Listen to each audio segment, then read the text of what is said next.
अस्सलामुअलैकुम वरहमतुल्लाहि वबरकातुहू। अच्छा, अज की वीडियो बनाने का सिर्फ मकसद ये सी कि मैं गल करना चाह रहा सी कि असी एज ए नेशन असी किन्नी मुनाफिक कौम, ठीक है। उहदे सब तो बड़ा जिहड़ा किरदार साडे मौलवी हज़रात दा है।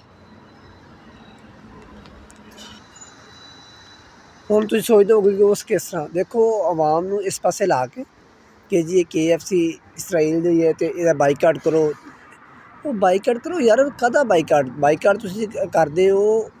तुसीं ਉਹ ਬਾਈਕਾਟ ਦਾ ਕੀ ਫਾਇਦਾ? ਤੁਸੀਂ ਆਪਣੀਆਂ ਦੁਕਾਨਾਂ ਤੋੜਦੇ ਹੋ। KFC ਜਿਹੜੇ ਹੈ ਨੇ ਉਹ ਜਿੰਨੇ ਵੀ ਨੇ ਪਾਕਿਸਤਾਨ 'ਚ ਪਾਕਿਸਤਾਨੀਆਂ ਲਏ ਨੇ, ਉਹ ਕੰਟਰੈਕਟ ਪਾਕਿਸਤਾਨੀਆਂ ਦੇ ਨੇ। ਉਹ KFC ਨੂੰ ਕੋਈ ਉਹਦਾ ਉਹਨਾਂ ਨੂੰ ਨੁਕਸਾਨ ਨਹੀਂ ਹੋ ਰਿਹਾ, ਆਪਣੇ ਲੋਕਾਂ ਨੂੰ ਤੁਸੀਂ ਨੁਕਸਾਨ ਪਹੁੰਚਾ ਰਹੇ ਹੋ। ਅਤੇ ਇਸ ਚੀਜ਼ ਦਾ ਕੋਈ ਫਾਇਦਾ ਨਹੀਂ ਹੈ ਕਿ ਉਸੇ KFC ਤੁਸੀਂ ਵੱਟੇ ਮਾਰੋ ਤੋੜੋ। ਜਿੰਨੇ ਵੀ DH 'ਚ ਨੇ ਜਾਂ ਅਸਕਰੀ 'ਚ ਨੇ, ਜਿੰਨੇ ਵੀ ਵੱਡੀਆਂ ਸੁਸਾਇਟੀਆਂ 'ਚ KFC ਜਾਂ ਮੈਕਡੋਨਲਡ ਨੇ, ਉਹ ਸਾਰੀ ਜਗ੍ਹਾ ਤੋਂ ਆਪ ਹੀ ਜਾ ਕੇ ਲਾਈਨਾਂ ਲੱਗੀਆਂ ਨੇ ਸਾਡੇ ਲੋਕਾਂ ਦੀਆਂ ਖਾਣ ਦੀਆਂ ਕਿ ਜੀ ਇਹਦਾ ਸਟੈਂਡਰਡ ਠੀਕ ਹੈ, ਮਿਆਰ ਠੀਕ ਹੈ, ਸਾਫ ਸੁਥਰਾ ਕੰਮ। तो इस चीज़ मुनाफिकत ठीक नहीं है कि जो मौलवी हज़रात आवाम ने इस पास लाते हैं ना, उन्होंने मौलवी को भाई टुरो हज़रात फलस्तीन वाल लिखाओ, वीज़े तो पहुँचो, उत्थे जाके मुकाबला करो, बजाय तुम अपनी कौम को अपने लोगों को नुकसान पहुँचा रहे हो, ठीक है। उसका कोई फ़ायदा नहीं है कि इसलिए जी मुनाफिकत तुसें निकलना पेगा।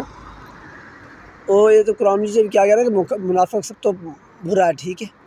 ਜਿਹੜਾ ਇੱਕ ਬੰਦਾ ਸੱਚ ਬੋਲਦਾ, ਇੱਕ ਪਾਸੇ ਝੂਠੇ ਪਾਸੇ ਖੜਾ ਉਹਦਾ ਤਾਂ ਪਤਾ ਹੈ ਕਿ ਜੀ ਇਹ ਸਹੀ ਪਾਸੇ ਖੜਾ ਅਤੇ ਗਲਤ ਪਾਸੇ ਖੜਾ। ਅਤੇ ਜਿਹੜਾ ਹੁੰਦਾ ਨਾ ਮੁਨਾਫਿਕ, ਜਿਹੜਾ ਦੋਵਾਂ ਪਾਸੇ ਹੁੰਦਾ, ਉਹ ਸਭ ਤੋਂ ਜ਼ਿਆਦਾ ਨੁਕਸਾਨ ਹੁੰਦਾ। ਅਤੇ ਇਹੀ ਹਿਸਾਬ ਜਿਹੜਾ ਸਾਡੇ ਮੌਲਵੀ ਹਜ਼ਰਾਤ ਦਾ ਅਤੇ ਆਵਾਮ ਨੇ ਇਸੇ ਪਾਸੇ ਲਾਇਆ।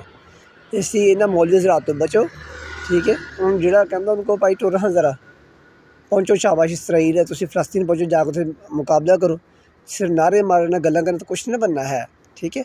ਇਹ ਜਦੋਂ ਜੇ ਸਿਰਫ ਕਹਿ ਦੇਣਾ ਕਿ ਮੈਂ ਜਾਨ ਵੀ ਹਾਜ਼ਰ ਹੈ, ਜਾਨ ਕੁਰਬਾਨ ਕਰਕੇ ਲਿਖੋ, ਤਾਂ ਫਿਰ ਪਤਾ ਲੱਗਦਾ। ਪਹੁੰਚੋ ਜ਼ਰਾ ਅਤੇ ਇਸ ਚੀਜ਼ ਤੋਂ ਬਚੋ, ਮੁਨਾਫਿਕਤ ਤੋਂ ਨਿਕਲੋ, ਠੀਕ ਹੈ।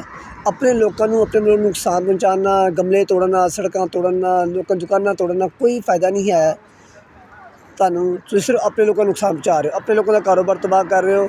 इसराइल ਨੂੰ ਜ਼ਰਾ ਫਰਕ ਨਹੀਂ ਪੈਂਦਾ ਹੈ ਕਿਉਂਕਿ ਉਹਨਾਂ ਨੂੰ ਜਿਹੜੀਆਂ ਹੈ ਨੇ KFC ਜਿੰਨੀਆਂ ਵੀ ਨੇ ਜਾਂ ਮੈਕਡੋਨਲਡ ਜਿੰਨੀਆਂ ਵੀ ਨੇ, ਉਹਨਾਂ ਨੂੰ ਕੰਟਰੈਕਟ ਦਿੱਤੀਆਂ ਨੇ 5-5 10-10 ਸਾਲ ਦੇ, ਜਿੰਨੇ ਸਾਲ ਤੇ ਵੀ ਹੈ ਉਹਨਾਂ ਕੋਲ, ਠੀਕ ਹੈ। ਇਸ ਲਈ ਬਰਾਏ ਮਿਹਰਬਾਨੀ ਇਹ ਮੌਲਵੀ ਹਜ਼ਰਾਤ ਤੋਂ ਬਚੋ, ਠੀਕ ਹੈ। ਅਤੇ ਇਹਨਾਂ ਨੂੰ ਨਾ ਜਦੋਂ ਕਹਿਣ ਤਾਂ ਇਹਨਾਂ ਨੂੰ ਵਿਖਾਇਆ ਕਰੋ, ਚਲੋ ਲੱਗੋ ਸ਼ਾਬਾਸ਼ ਸਭ ਤੋਂ ਅੱਗੇ ਜ਼ਰਾ ਤੁਸੀਂ। ਇਹੀ ਹਕੀਕਤ ਹੈ ਕਿ ਮੁਨਾਫਿਕਤ ਤੋਂ ਬਚੋ, ਠੀਕ ਹੈ। ਇਹਦਾ ਕੋਈ ਫਾਇਦਾ ਨਹੀਂ ਹੈ। ਬਾਹਰਲੇ ਮੁਲਕਾਂ 'ਚ ਜਿੰਨੇ ਸਾਡੇ ਪਾਕਿਸਤਾਨੀ ਇੰਡੀਅਨ ਨੇ ਜਾਂ ਮੁਸਲਮਾਨ ਲੋਕ ਨੂੰ ਇੰਨਾ ਤੋਂ ਜ਼ਿਆਦਾਤਰ ਲੈਂਦੇ ਨੇ, ਠੀਕ ਹੈ। ਕੋਈ ਬਾਈਕਾਟ ਨਹੀਂ ਕਰਦਾ ਹੈ ਕਿ ਉਹ ਦੁਕਾਨ ਦਾ ਬਾਈਕਾਟ ਕਰਨ ਦਾ ਕੀ ਫਾਇਦਾ ਹੈ, ਠੀਕ ਹੈ। ਪ੍ਰੋਡਕਟ ਨੂੰ ਤੁਸੀਂ ਉਹਨੂੰ ਤੁਸੀਂ ਜ਼ਰਾ ਨੁਕਸਾਨ ਪਹੁੰਚਾ ਸਕਦੇ ਹੋ। ਉਹ ਆਟੇ ਦੇ ਵਿੱਚ ਨਮਕ ਵੀ ਨੁਕਸਾਨ ਨਹੀਂ ਹੈ ਜਿੰਨੀ ਵੱਡੀ ਉਹਦੀ ਮਾਰਕੀਟ ਹੈ, ਠੀਕ ਹੈ। ਇਹਦਾ ਹੱਲ ਇਹੀ ਹੈ ਕਿ ਸਿਰਫ ਨਾਅਰੇ ਜਾਂ ਗੱਲਾਂ ਨਾ ਕਰੋ, ਅਮਲ ਕਰਕੇ ਵਿਖਾਉਣਾ, ਫਿਰ ਗੱਲ ਬਣਦੀ ਹੈ।